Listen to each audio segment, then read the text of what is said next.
Excellavari Global Study Abroad Summit 2023, April 9th, Hotel Haritha Kakatiya, Hanmakonda. Entry free.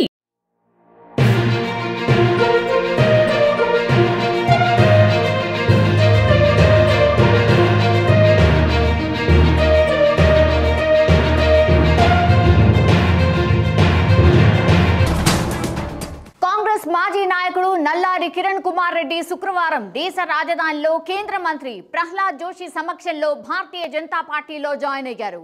బీజేపీలోకి చేరిన వెంటనే మాజీ party నేతలపై పలు వ్యాఖ్యలు చేశారు. కాంగ్రెస్ ఓటమి నుంచి గుణపాఠం నేర్చుకోవడం లేదు, కాంగ్రెస్ కు పవర్ మాత్రమే కావాలి, లోపల ఏం జరుగుతుందో అది గ్రహించలేకపోతోంది అని ఆయన కామెంట్ చేశారు. ఏనాడు కాంగ్రెస్ ను వీడతానని ఎప్పుడూ అనుకోలేదని చెప్పారు.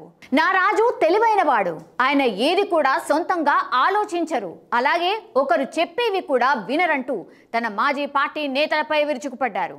వారు మాత్రమే కరెక్ట్ అన్నట్టు మిగతా వారందరూ తప్పు అని అనుకుంటారు. అలాగే పార్టీ యొక్క ఎన్నికల వైఫల్యాలను విశ్లేషించలేకపోతున్నారని ఆయన ఆరోపించారు. అంతేకాకుండా కాంగ్రెస్ అన్ని రాష్ట్రాలను దెబ్బతింటోందని, ఆ పార్టీ తీసుకునే తప్పుడు నిర్ణయాల వల్లే తమ పేరును కోల్పోవడానికి ప్రధాన కారణమని ఆయన చెప్పుకొచ్చారు. 2018 తన పార్టీ విఫలమైన తర్వాత అతను తిరిగి కాంగ్రెస్ కు తిరిగి వచ్చాడు, కానీ రాజకీయంగా నిష్క్రియంగా ఉన్నాడు. 2019 లోక్సభ ఎన్నికల సమయంలోనూ ఆంధ్రప్రదేశ్ను దాటుతున్నప్పుడు భారత్ జోడో యాత్రలోనూ అతను నిష్క్రియంగా ఉన్నాడు. ఈ సందర్భంగా ఆయన మాట్లాడుతూ, బీజేపీలోకి నన్ను ఆహ్వానించినందుకు ధన్యవాదాలు, మోడీ నాయకత్వంలో పనిచేస్తా, బీజేపీ నేతలు పార్టీ కోసం కష్టపడి పనిచేస్తారని ఆయన పేర్కొన్నారు.